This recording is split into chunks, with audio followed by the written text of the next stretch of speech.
Assalamualaikum warahmatullahi wabarakatuh.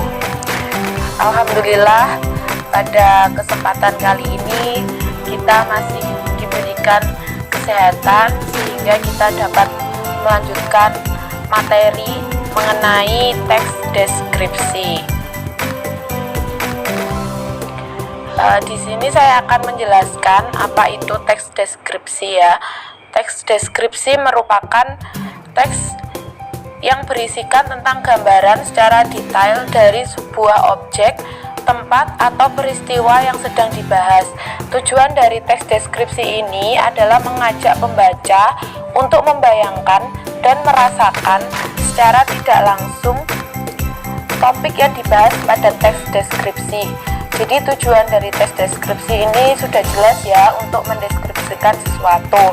Contohnya mendeskripsikan sebuah rumah.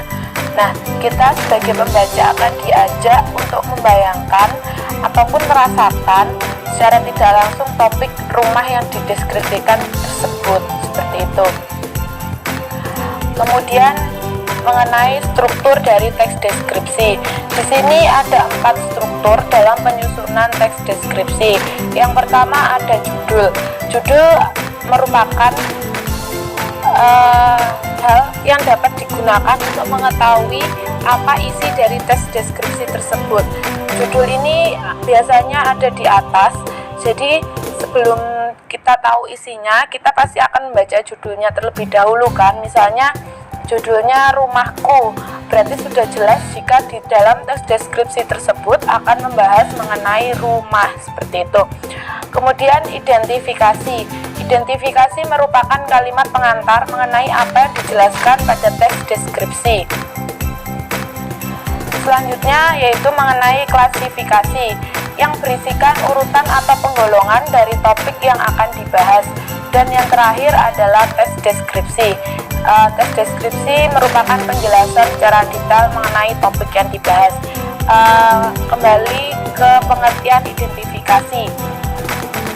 Jadi pada bagian ini dijelaskan kalimat pengantarnya terlebih dahulu, seperti itu. Kemudian baru diklasifikasikan teks deskripsi tersebut atau diberikan. Baru nanti dijelaskan secara detail di bagian yang terakhir, di bagian deskripsi. Lalu ada ciri-ciri dari teks deskripsi. Ciri-ciri yang pertama yaitu paragraf teks deskripsi menggambarkan sesuatu. Sudah jelas ya, jika teks deskripsi itu pasti menggambarkan sesuatu. Kemudian yang kedua, penggunaan kesan indera untuk menjelaskan sesuatu. Setelah tadi digambarkan, di teks deskripsi ini menggunakan kesan indera. Misalnya indera penglihatan. Contohnya ketika seseorang mendeskripsikan sebuah tempat atau sebuah bangunan, contohnya sekolah gitu, sekolahku, pasti kita akan menggunakan kesan indera kita untuk merasakan atau ikut mengetahui bagaimana penggambaran dari sekolah tersebut.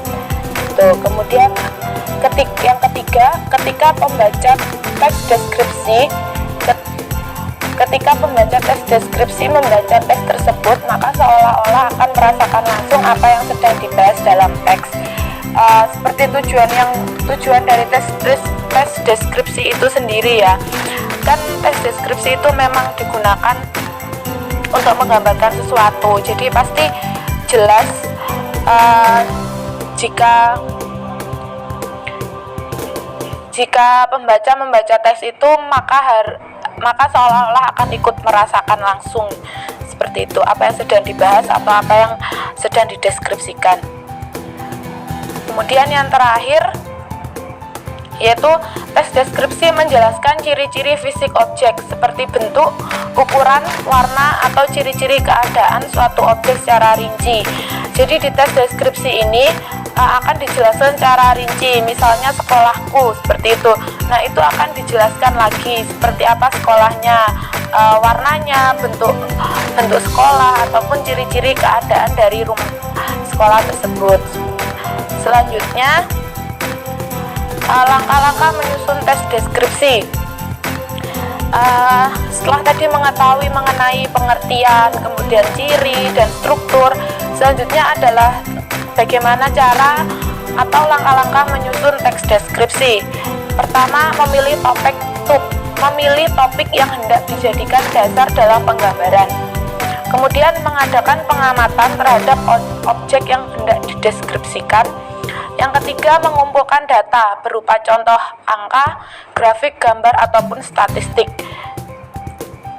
Yang keempat, menetapkan pola pengembangan paragraf yang sesuai untuk teks.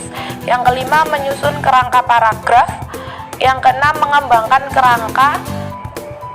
Dan yang terakhir adalah menyusun teks deskripsi itu sendiri. Jadi yang pertama itu jelas, memilih topik atau memilih tema. Mau ngambil tema apa sih untuk mau ngambil topik apa sih? Seperti itu. Sebenarnya topik pemandangan. Berarti nanti yang dideskripsikan bisa berupa pemandangan gunung, laut, maupun pedesaan, seperti itu. Kemudian mengadakan pengamatan. Jadi sebelum mendeskripsikan objek, hendaknya itu mengadakan pengamatan terlebih dahulu. Misalnya mendeskripsikan daerah pegunungan itu kita harus tahu dulu daerah pegunungan itu seperti apa. Banyak tanaman hijau, banyak sungai atau yang lainnya. Lalu mengumpulkan data. Setelah melakukan pengamatan, jelas yaitu mengumpulkan data, bisa berupa gambar atau dokumentasi dari pegunungan itu. Kemudian menetapkan pola. Lalu setelah menetapkan pola itu menyusun kerangka paragraf, kemudian dikembangkan dan jadilah teks deskripsi.